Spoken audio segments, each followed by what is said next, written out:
Most songwriters are just trying to get you to see something, but it's the best songwriters that get you to feel something, that can make you feel something on your skin, in your bones. The first song that really connected these dots for me was called Dry Your Eyes. Mike Skinner of The Streets had this figured out 20 years ago. The chorus of that song resonated with me deeply from the first time I heard it, but it took me over 10 years of writing songs myself to really understand what Mike Skinner was doing there. Now, before I get into my 3 tips, you might be wondering, who am I to be giving you 3 songwriting tips? Well, my name is Will. This is my project, Buying Fireworks in Indiana. I'm an indie electronic breakbeat artist and producer.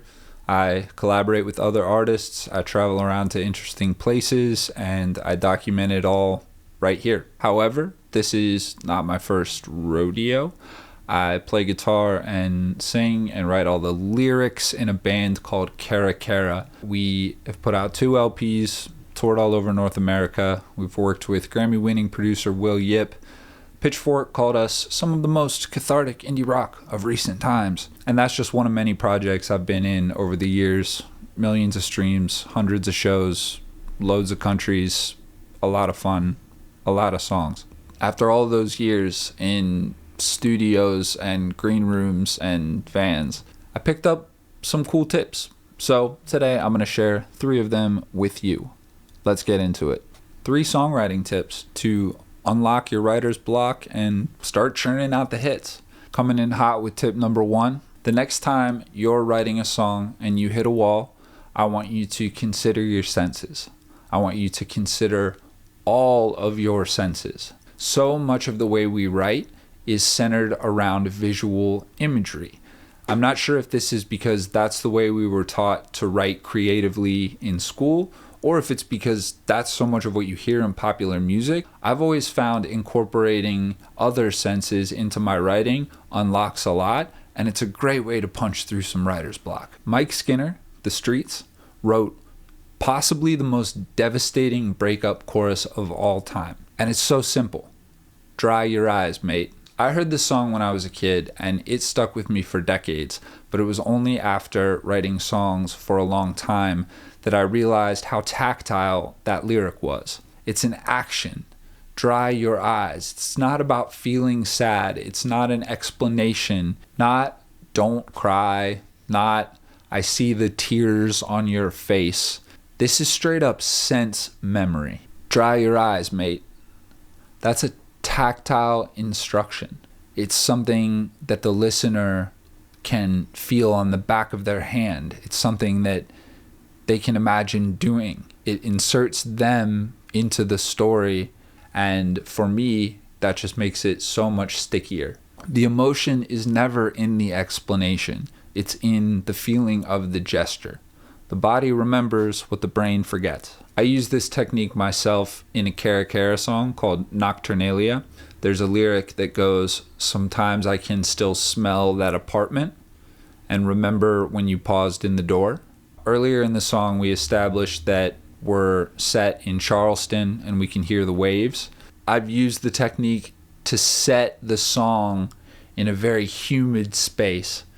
And when I say sometimes I can still smell that apartment, for me as the writer, it certainly takes me back far more effectively than describing what the room looked like. But we all have these. We all have this deep repository of sense memories. What are some of your craziest sense memories? Hit the comments and let me know, because I'm always looking for weird inspiration. But we've all got them, and they are so high res. They're so deep, and we can invite the listener in. So that's tip 1. Engage those senses. Next time you have writer's block, start smelling things. Moving on. Tip number 2.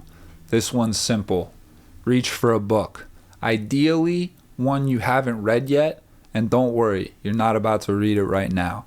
Pop it open, grab a sentence, a phrase, a character, whatever you want, and steal it. This isn't about plagiarism. It's about a shift in perspective. It's about taking on a new voice. It's about borrowing someone else's language, seeing how it feels through your lens, and then living with it and letting it grow within your song.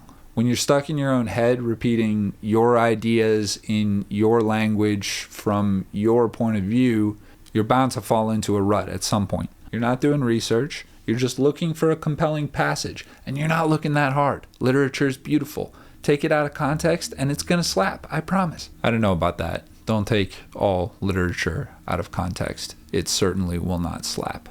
Let me walk that back. Maybe a sentence of interesting dialogue out of context becomes your chorus. Or maybe the passage gives you this feeling that you feel compelled to recreate with a synthesizer. It doesn't matter. Whatever's in there, take it. The point is that you are breaking patterns. You are stepping outside of your normal flow. You are not writing what you always write. Some of the best lyrics I've ever written started because I hit a wall, grabbed a book, and found a new perspective to anchor into. And this works with anything.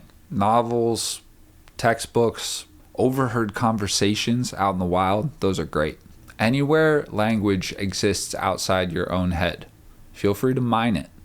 Mine it respectfully, stay creative, but grab what you can and make something out of it. There we go. Tip number 2, open up a book to a random page, anchor into a random idea, and just keep on writing. And here we arrive at tip number 3, which in my opinion is the absolute most effective tip to kill your writer's block, inspire something fun, and just get you creating. Tip number 3, use a piece of gear you wouldn't normally use. It doesn't have to be expensive. It doesn't have to sound great. Sometimes it's better if it doesn't sound that good. What's important is that it's relatively unfamiliar and simple. I make dance music now, drum and bass, indie electronic, so I'm always in Logic. And when I'm making music on the computer, I have access to infinite tools. I have access to infinite sounds. And yes, that's certainly one of the amazing things about working on music in modern times, but it can also be a huge drawback. The conundrum of choice is very real. When you can do anything, sometimes you end up doing nothing. So I think it's important to occasionally restrict your options and see what that unlocks. So what, you ask, is the piece of gear that I reach for when I hit the writer's block wall? I'll tell you. It's this cheap, small, simple Korg Vocal Beats drum machine right here. It can only do a few things. It only offers 16-step sequencing. It doesn't have swing. Every time I pick this thing up, I make a little beat. It makes me want to pick up the acoustic guitar. I pick up the acoustic guitar. I write a little part. And next thing I know, I'm cooking forwards on a song. The original beat from the Korg Vocal Beats doesn't end up on the record. That's not what it's about. It's all about getting moving. It's all about unlocking yourself and just writing something quickly. This thing is the ultimate hack for that. I'm definitely not the first person to recommend reaching for an unusual piece of gear, though. Some of the most iconic songs that we all know and love started off from this very same method, and I'll prove it. Why don't you listen to this and tell me if it sounds familiar? I'll wait.